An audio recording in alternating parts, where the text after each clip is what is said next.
Yes, Albert.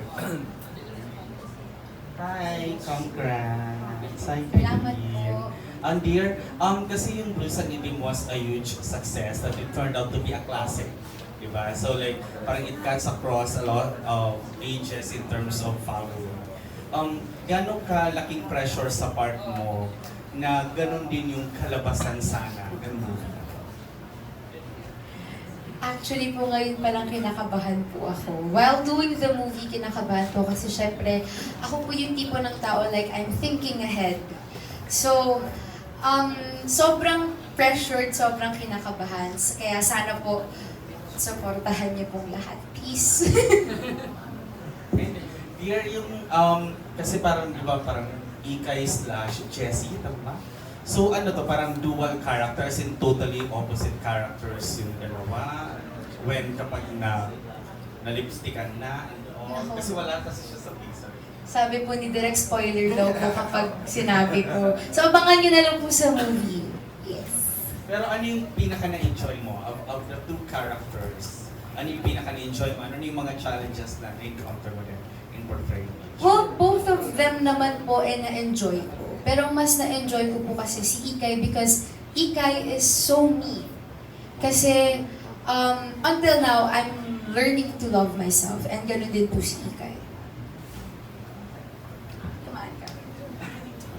Okay, thank you. To Luis Luke ito. Kasi parang you've been in showbiz for a while and then you've been with ups and downs. For a while. I mean, for a 50 long time. years is for a while. For a long Oh, but time. thank you, dear, for saying that my movie turned out to be a classic. Yeah, Thank you. favorite ko po. Thank you, thank you. Ayan. Gusto ko nga rin magka-blusan. Hindi ako pinagawa. Ano yun? Kasi you've been in the show business for a long time. Tapos you've been through ups and downs. Ay, Yes. teka, naalala ko lang. Favorite ko rin po yung movie niyo, yung Ahas-Ahas. Madonna ang babaeng ahas. Gusto ko, Eric Isan. Oh, Okay, naalala ko lang. back to the topic. Back to the topic. Okay. Hindi, kasi nakagat ako ng ahas doon. Pero that's another story. Yung ahas na inaano namin, tripe lang ha. We were shooting the cave scene kasi may kakambal na ahas si Madonna doon. Doon nagsimula yung ano ko, anorexia nervosa. I don't know kung alam niyo pa yung ano na yun. Doon natin, binalik ko pa, no? It's not something to be proud about. But yun, nakagat ako doon, ng snake. Memorable din yung pelikula na yun sa akin. Like doing this movie, what kind of recollections yung na-experience po ninyo? And paano, in a way po ba, nakita nyo rin yung sarili ninyo kay Kyline? And kay Kyline. Kyline. Alam mo, anak? No, hindi. Kasi si Kyline, outgoing eh, ang personality. Ako kasi, I'm such an introvert eh. I'm basically antisocial. Kaya sabi ko nga kay Migo kanina, oh my goodness, we're here. I mean, parang I was kind of hesitant to come. Kasi hindi ko pa rin sanay talaga yung hanggang ngayon yung in my 50 years in the industry, you know, and I don't mean to brag. I'm so thankful for that blessing. Hindi pa rin ako masanay talaga sa mga press conferences, sa mga gatherings na ganito. But, I'm happy to be here. And, what was your question again, dear? Nawala. Yung, nakita nyo rin ba yung sarili niyo kay Kyline? And last Siguro is- ang nakita ko kay Kylie na pareho kaming dalawa, yung pareho kaming nagsimula ng bata pa lang, pareho naming mahal ang ginagawa namin. Nakita ko yung passion ni Kylie sa pag-arte. At saka, pareho kaming maganda. Pareho kaming magaling umarte. Joke lang yan. Yeah, of course, fish pa rin ako. Pero fish, may kasamang fishing yun. So, ayun, yung, nakita ko yung seriously speaking, I saw that professionalism in Kylie. And I tip my hats off to her, really, in that aspect. Kasi, hindi lahat ng mga bagong artista, wag naman, bato-bato sa langit naman, wag magalit. Hindi ganun ka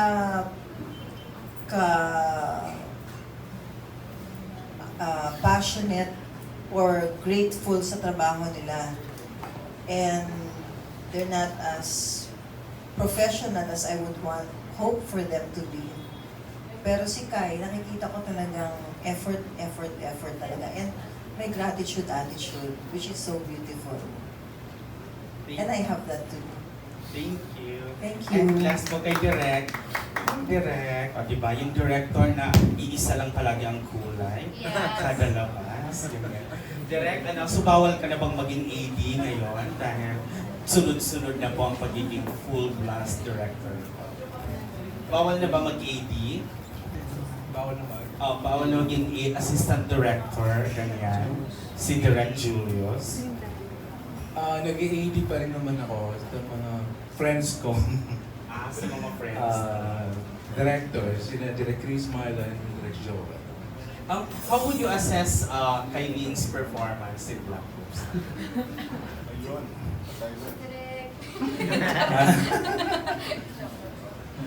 Si Kyline kasi napanood ko na siya before. Medyo bata-bata pa siya. May nakita na akong potential and star factor and all star.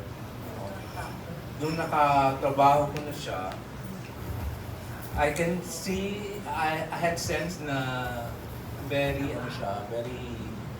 intelligent. I mean, I love working with intelligent actors because alam mo kung sinabi mo intelligent, hindi na ibig sabihin na ano ka lang, di ba? Cerebral ka lang.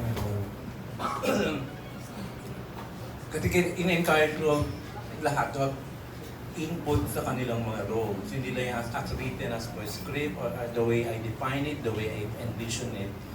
I encourage them to have input dun sa kanilang respective roles so that lalabas na natural. Kaya nung we had that parang half-day workshop with them, yun ang sinasabi ko sa kanila na to have that input. And back to Kyline, napakalalim niya for her age. Kasi parang given naman yun na pag sinabi mong umiyak, gripo na to di ba?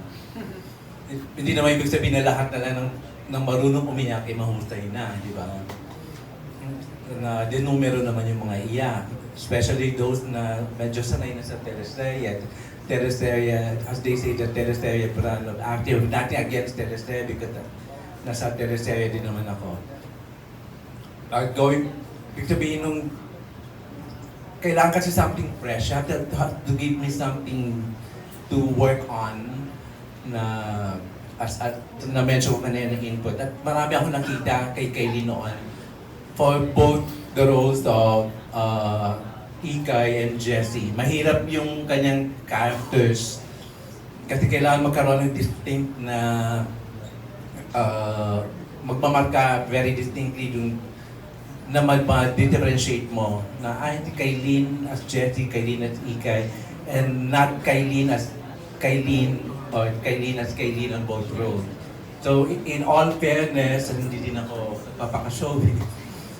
I was super amazed sa kanyang performance. At gano'n din sa lahat ng members ng cast. Hindi naman ako nahirapan at all. Nasabihin natin mga bago sila and all. Kasi I love working with young people, young actors, kasi hindi pa ito nakakahon di ba? Hindi pa nakakahon yung mga isip nila na ano na sila, very conceited na and all. Ito ako dapat ganito ang atake ko. Ito yung alam ko, ito ganyan. Pero sila hindi, very flexible and very disciplined and professional. Thank you, Direk. Tanong ko lang si Kate bago kay teacher. Kate, mean girl ka na naman dito. Opo. So, siyempre, the last time, very mean girl ka na sa unahan, Yes, di ba? po. At parang ina-associate sa iyo yung ugali mong yun sa screen saka sa totoong buhay. Anong masasabi mo doon sa mga umabanat sa iyo, dito sa iyo? Ganun ka pa rin. Ganun ka rin. Kung napapadala sa screen, ganun ka rin sa totoong buhay. Meron po ba? Meron. Actually po, hindi ko po alam. Okay, mas better nga po ito. Mas comfortable. Ayan. Sige, Kate. Yung narinig ko nga po yung issue na yun.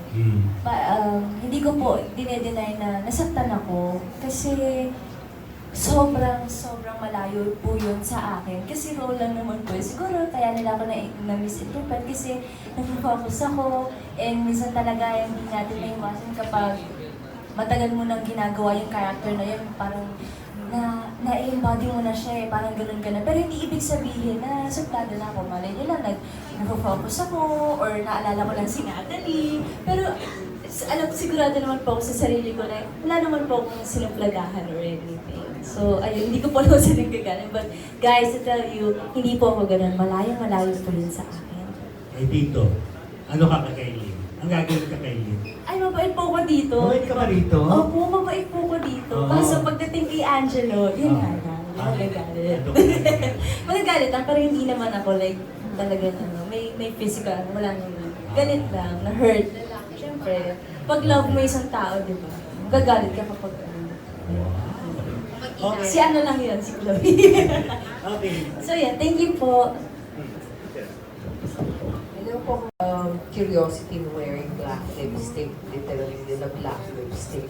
And what particular shade of real lipstick that you most confident with aside from lipstick? Cosmetics, yung parang feeling mo pag when you wear that particular cosmetic, kung lipstick ba o blush on or beauty, oo, ano yung feeling mo nagtatransform ka, nagiging ko, oo, ano yun?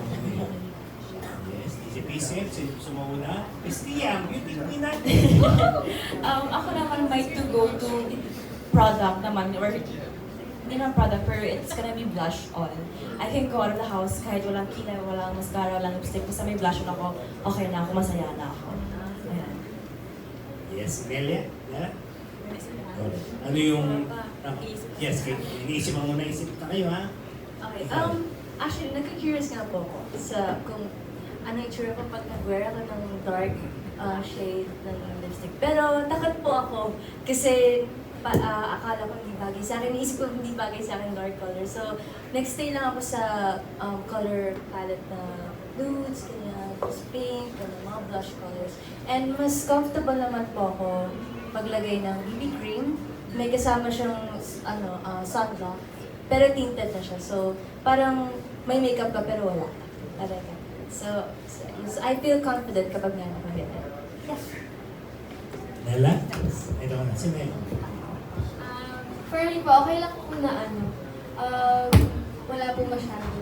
Kasi po, for me, hindi naman po ako masyado mahilig sa pag-makeup.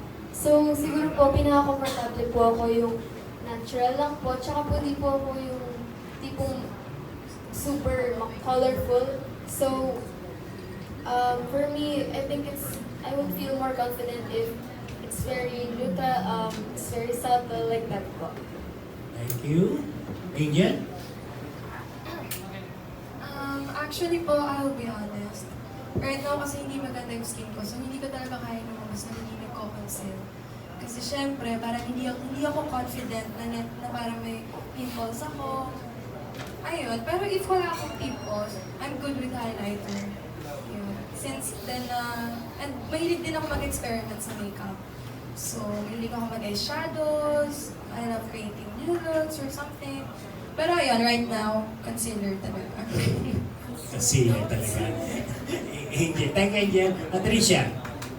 Ako po, mahilig talaga ako sa makeup pero hindi ako yung sobrang galing. Parang sa sarili ko lang nagagandahan ako sa ganung gawa. Pero yung to go makeup ko is lip tint. Lip tint is life. Kasi siya talaga yung nagbibigay ng glow sa face mo.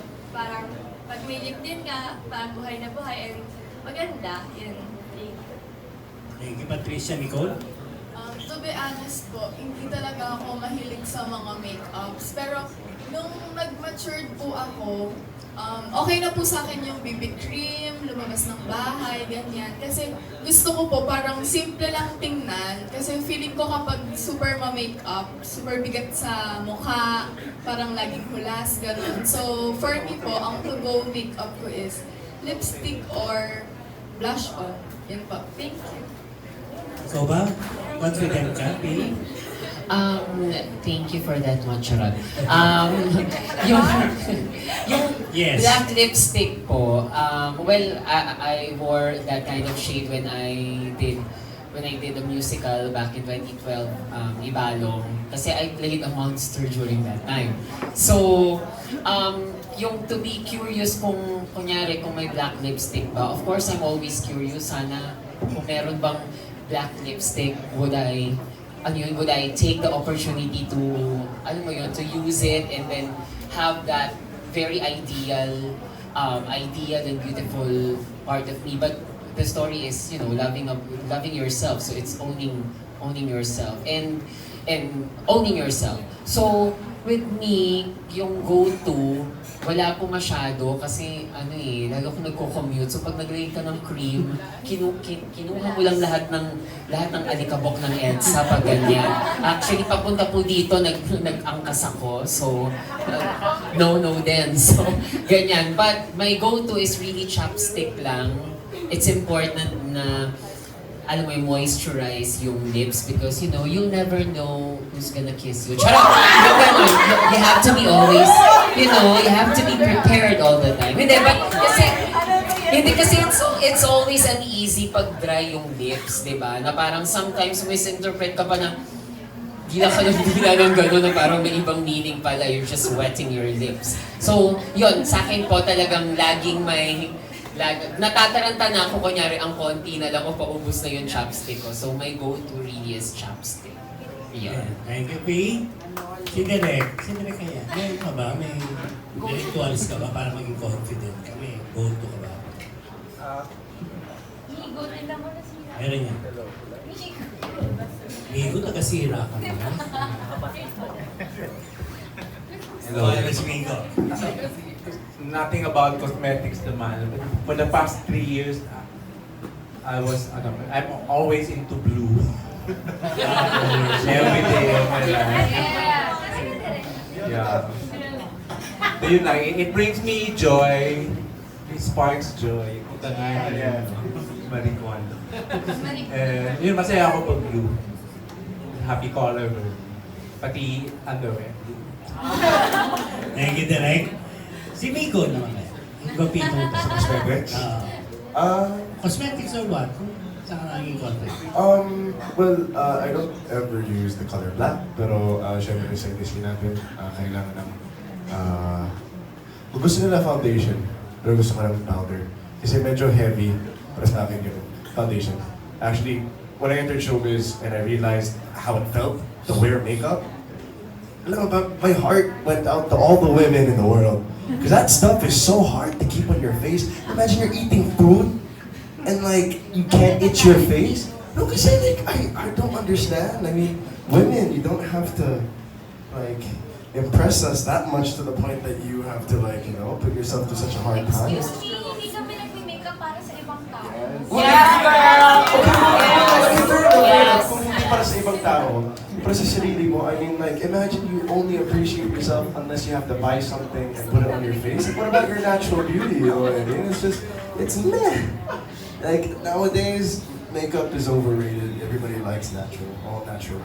So, self-love, women. Self-love. But no. That's so off topic, yo.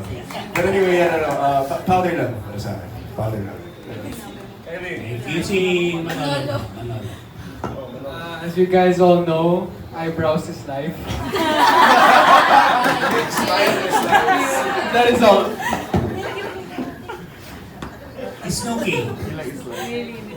Ako yung black lipstick, na-try ko na yun. Nung nag-goth-goth ako sa school, feeling goth ako. But, basically I just want a clean face. I don't go to the derma that much. I just wash my face with Cetaphil, plugging, and then sponsor yun. They're not paying me for this, pero yun ang ginagamit ko. That's all the routine I do. And then yung go-to ko naman is lipstick. For me, that opens up your face, that brightens up your face. So, just like what you said, anak, no? Ako, lipstick talaga para sa akin. I have a particular brand in mind that I want to plug, but they're not paying me for it. Pero sige na nga, Sunnies. I Yeah. love Sunnies. Meron silang lipstick ngayon na it's all in one. You put it on your cheeks, you put it on your lips, you put it on your eyelids. And that's my go-to, yung Sunnies lipstick. Kasi all in one na siya. Tamad ako magayos, hindi ako pain. Thank you, Kai. Kai? Ang go-to, like 3 products po na meron ako. Well, ako po kasi gusto ko po na buhay po yung mata ko. So, eyelash curler po. Tapos, blush on, and then lipstick. Yun lang naman po. And, totoo naman po yung sinabi nila na it's okay to wear makeup because I had this topic po sa Cosmo na it's okay to wear makeup. Kasi isa po akong tao na, or artist na gusto kong mag-explore, not just in my craft, but with glam. Yes, it's a form of art. And it's okay to explore, like, I mean, wala naman po. There's no such thing as like, I'm too old, like, you're too old to, experiment on your makeup, on yourself. So, yeah, it's okay to wear makeup. And Migo, hindi kami nag-makeup para sa ibang tao. Yes, girl. Yes, girl. I'm just kidding. Ganyan po kami biruan ni Migo. So, yeah, yun po. Thank you, Kai. Yes. Questions pa? Ating cast? Yes, Kate. Hi, I'm Kate from Rando Republica. For Kyline, nag-ano na ba? Kasi na-witness namin yung journey mo, di ba? As an artista. Ngayon, how does it feel na this is your launching movie? Ikaw na yung Mina. Iyak po ako. As an artist po kasi for me, or as an actress, or as a person, sobrang importante po kasi talaga sa akin yung trust, yung tiwala. And then, ngayon po na binigyan po ko ng pagkakataon, binigyan po ko ng tiwala ng Obra Cinema and ng GMA para gumawa po ng isa pong movie like this, Black Lipstick, with these amazing cast. Sobrang sarap po sa pakiramdam, and I'm just really thankful sa lahat po ng blessings na narating na nabibigay sa akin ngayon. And yeah, I'm just really grateful po sa lahat ng bagay. Of course, kay God. Congratulations. And direct, ano po ba, may mga kilig na asahan dito? Kasi mukhang parang may mga partner. May partner. Maraming mga kilig moments dito. Kasi practically, parang tatlong main couples. Oh, yeah. Parang tatlong main couples na involved si Ikay, tapos ginulo naman ni Jessie. Parang ganun. So hanggang doon na lang muna. Thank you po. Thank you, Kate. Si Jude. Hi, good evening. I'll address my 2 questions. First to Miss Snooki Serna. Portraying the roles doon sa Blusang Itim, what particular character trait did you find doon sa character ni Kyline sa Black Lipstick?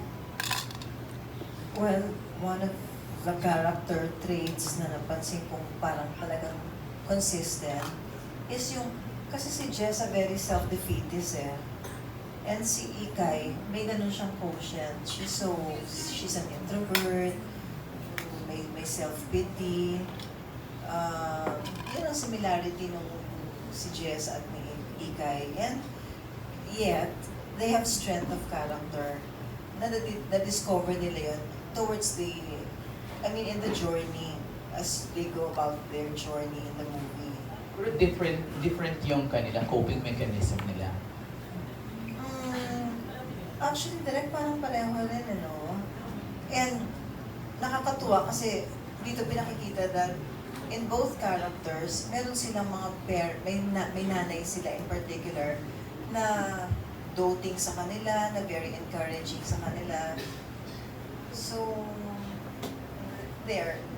That's about it. Thank you. Thank you. Kay Direk, direct after your success dun sa Dead Ma Walking, anong klaseng pressure are you putting yourself into this movie? If you were to pressure yourself, not the pressure from outside. Well, ang sabi nga nila, you're only good as your last, diba? So, kung i-employ ko yon sa sarili ko, every project, para mas lalo ko mape-pressure. Ang the pressure lang always na i-entertain ko per project is how to really make it, yung output, to really make it good and maging happy yung producer and then eventually maging happy yung audience. Yun lang naman. Tapos yung sa sarili ko, of course sabihin natin yung mga previous project ko, meron naman ako nakikita it could have been better given the time and the resources and all. Ganun din po every project. Pero I make the most out of whatever is within the resources and all. Thank you. Thank you, Jude. Thank you, Jude. Bits. I love Bits. Hi po.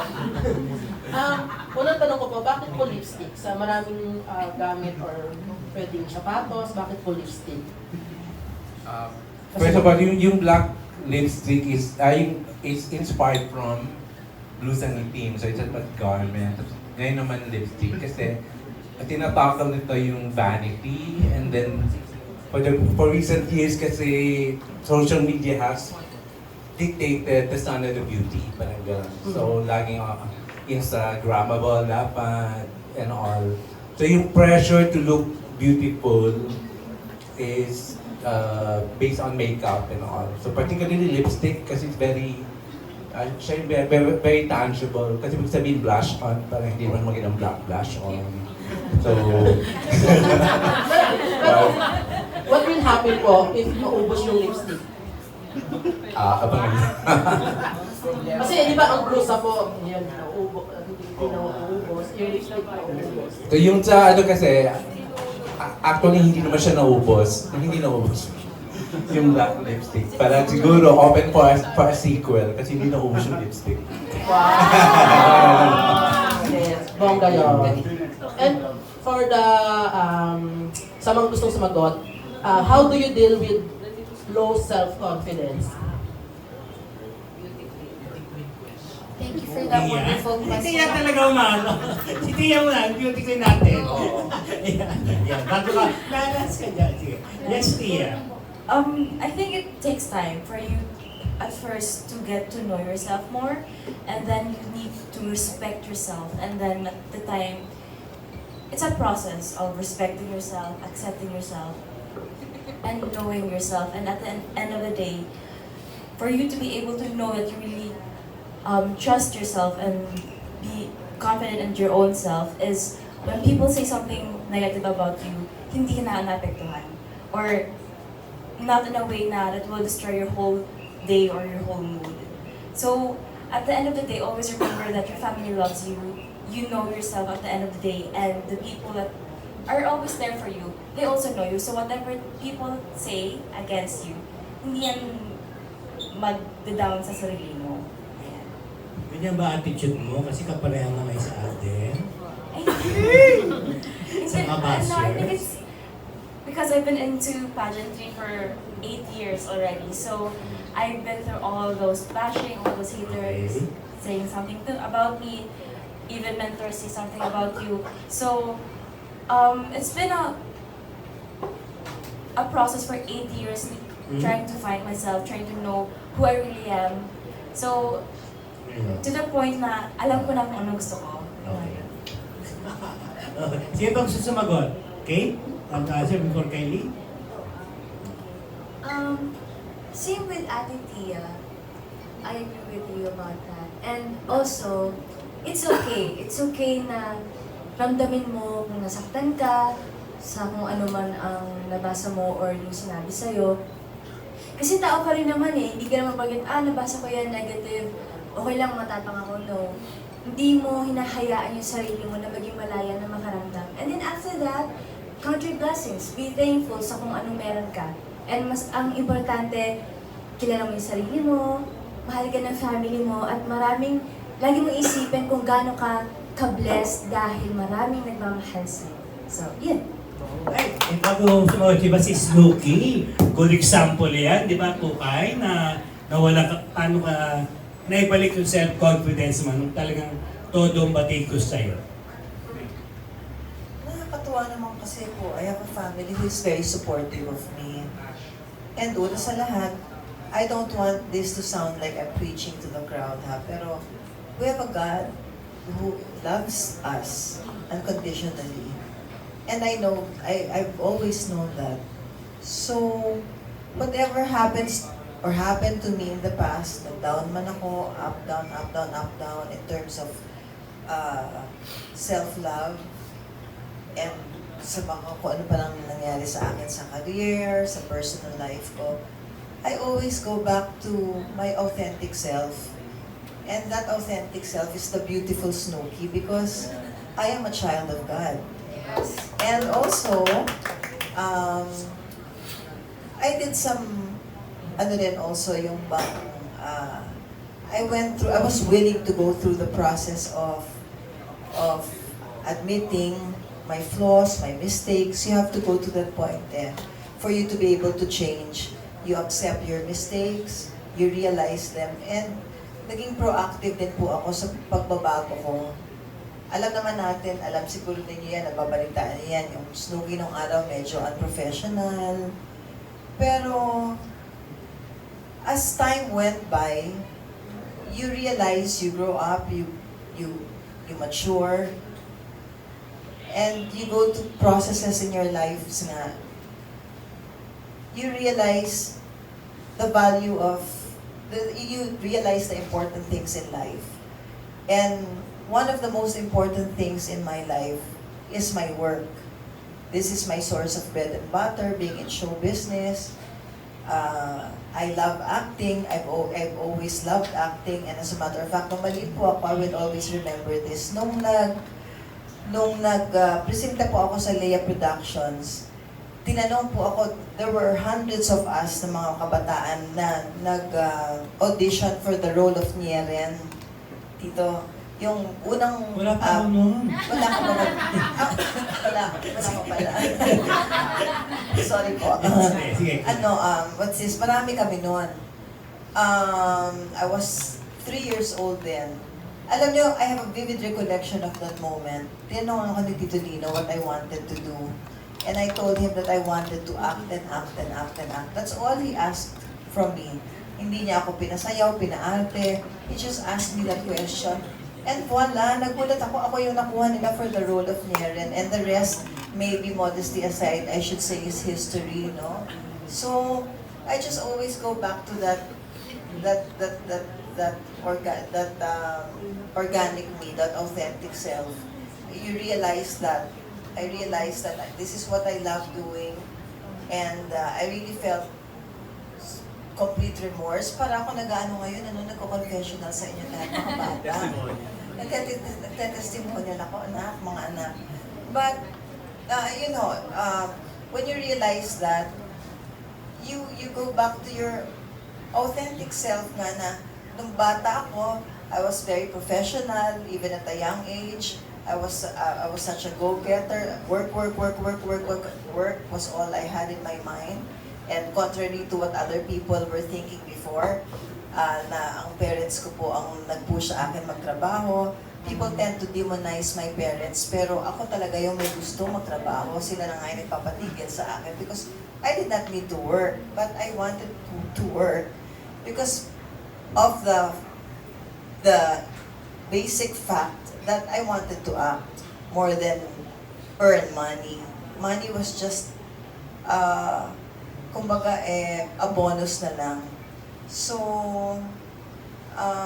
sa akin, in my case, yun nga, yung professionalism dito, yun ang natutunan ko ngayong, nawala na ako sa sinasabi ko. Ang dami kasi, yun ang isa sa mga nabanggit mo kasi yung nakaraan ko dito nalala ko yung unprofessionalism ko noon. But I'm thankful that now naman, I've accepted I've learned to forgive myself and move forward, move on, and be just grateful for what I have now. Na nandito pa rin ako sa industriya, pinagkakatiwalaan pa rin ako ng GMA7, ako pa rin ay kapuso. I am being entrusted with very colorful characters to portray. They trust me enough to still give me good characters. And so the least I can do for myself and for the people I work with and work for is to be professional. Although, syempre, alam ni Migo yan, may mga times yung ginagawa namin sa Haya, parang nangangarag-narag na kami, ano, di ba, Migs? Pero, okay lang kasi nag-enjoy talaga ako sa pag-portray kay Salida. Galing ka naman. Thank you naman, Tito. Thank you. Namalalo tuloy ako sa sinabi mo. Nabanggit ako yung ano Oo, pasok, alam na namin yun. Para alam nila, di ba? But anyways, dapat hindi ko na reveal sa mga bata yan. Tapos na yun. Alam mo na, gusto para matuto rin sila sa iyo, di ba? Anyway, ewan ko ba may natutunan ba kayo mga Yes po. Can I? Yes. Yes. Big sila? Sige, Big. Can I answer the question?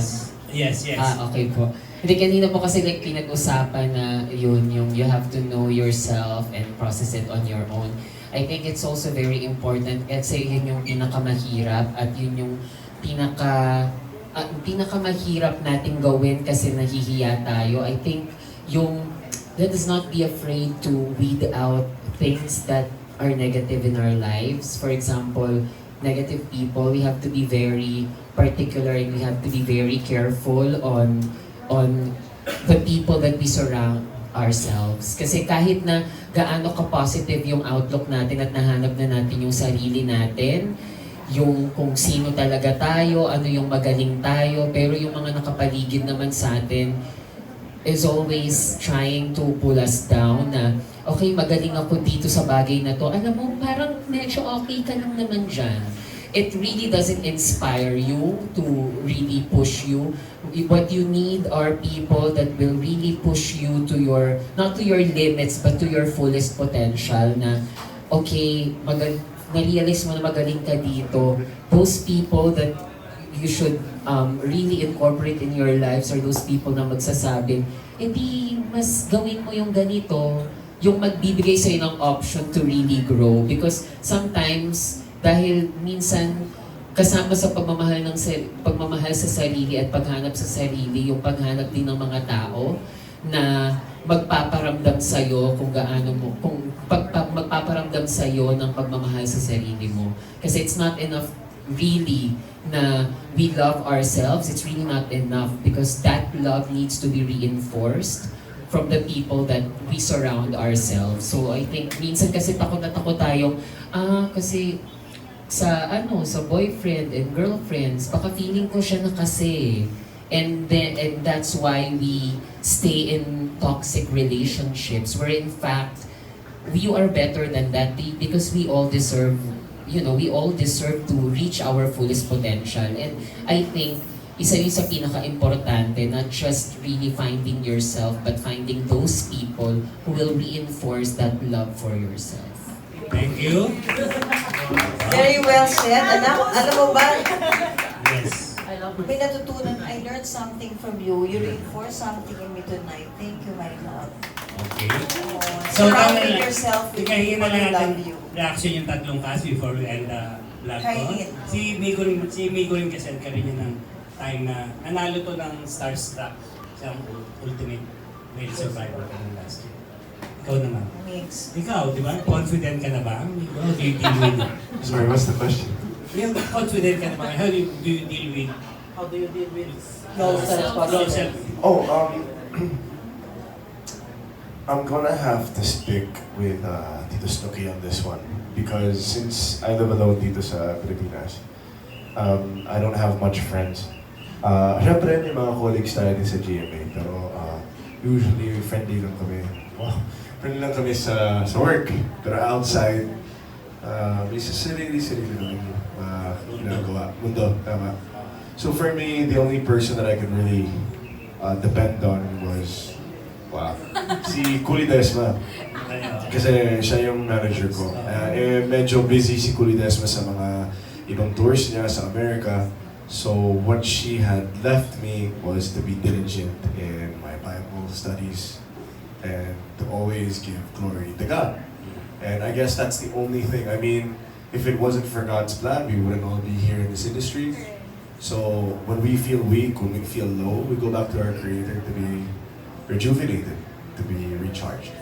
And yeah, I mean, like, between going to church and going drinking, drinking will only make you forget your problems, and then going to church will make you face it. So it's better to kind of face it head on.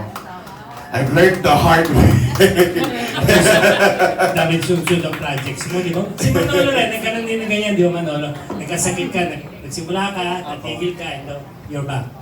So, what's the question? Sorry. Yun na. How to deal with self-esteem? Sabi yung mga lalaki today, we're not listening. Just clarifying. I would say 3 things. It would be first your foundation, and then self-awareness, and then maturity. First, everyone should have their foundation. Like, most likely, it would be their family, knowing that with your family, you'll learn how to love unconditionally, and therefore also learn to love yourself.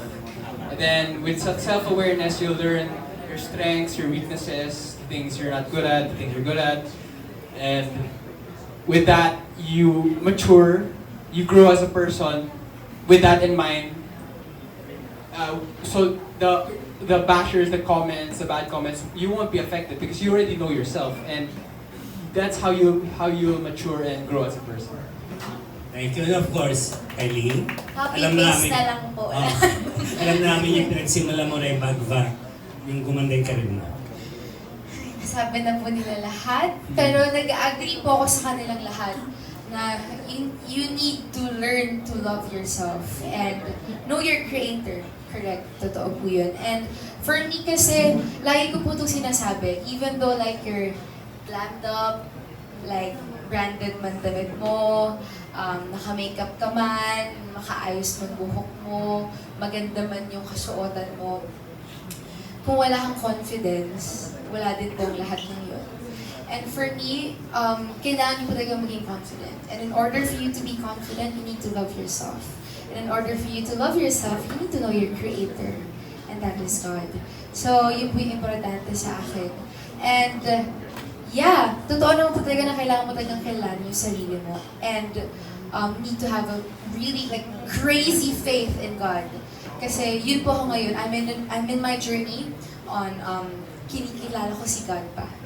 So, Thank you, well said, guys. Again, thank you for coming.